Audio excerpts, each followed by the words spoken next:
তো আজকের এই ভিডিওতে আমি আপনাদেরকে দেখাবো যে আপনারা কিভাবে মোবাইল ফোনের ডাটা রিসেট করবেন।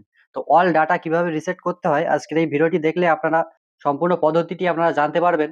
তো অনেক সময় কিন্তু আমরা মোবাইল ফোন যখন অনেকদিন ধরে ব্যবহার করি সেটি কিন্তু অনেকদিন ধরে চলার কারণে ফোনটি স্লো হয়ে যায় এবং তাতে কিন্তু অনেক ডেটা জমা হয়ে যায়, যে কারণে স্টোরেজও কিন্তু ফুল হয়ে যায়। তো আপনি যদি সম্পূর্ণ মোবাইলের ডাটা রিসেট করতে চান তাহলে কিভাবে করবেন এই ভিডিওটি দেখুন এবং কমপ্লিট আপনারা সেটি জানতে পারবেন। তো মোবাইলের অল ডাটা রিসেট করার জন্য আপনি সিম্পলি এই সেটিংস অপশনে ক্লিক করে নেবেন। সেটিংসে ক্লিক করার পর স্ক্রল করে সিম্পলি আপনি নিচের দিকে চলে যাবেন। নিচের দিকে আসার পর আপনি এখানে একটি অপশন দেখতে পাচ্ছেন। এখানে কিন্তু একটা অপশন রয়েছে সিস্টেম বলে। তো আপনি যেটা করবেন এই সিস্টেম অপশনে ক্লিক করবেন।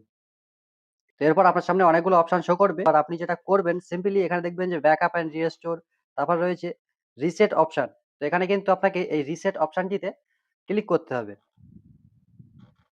এরপর আপনার সামনে অনেকগুলো অপশন শো করবে। তো এখান থেকে আপনি যেটা করবেন একদম নিচে দেখবেন যে erase all data factory reset. তো আপনাকে কিন্তু এই এরএস অল ডাটা ফ্যাক্টরি রিসেট এই অপশনটিতে ক্লিক করতে হবে।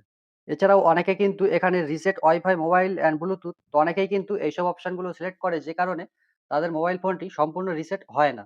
তো simply erase all data factory reset এই অপশনে ক্লিক করবেন। এরপর দেখতে পাচ্ছেন যে erase all data factory reset. তো এখান থেকে সিম্পলি এরএস অল ডাটা অপশনটিতে ক্লিক করবেন। এরপর আপনার যে মোবাইল ফোনের লক স্ক্রিনের পিনটি রয়েছে সেটি সিম্পলি আপনি দিয়ে দেবেন। এরপর আরো একবার এই এরএস অল ডাটাতে ক্লিক করবেন।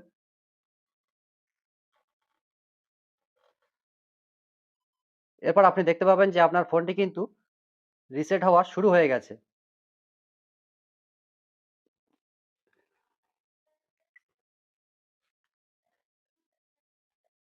তো দেখতে পাচ্ছেন যে মোবাইল ফোনটি কিন্তু সম্পূর্ণ রিসেট হয়ে যাচ্ছে।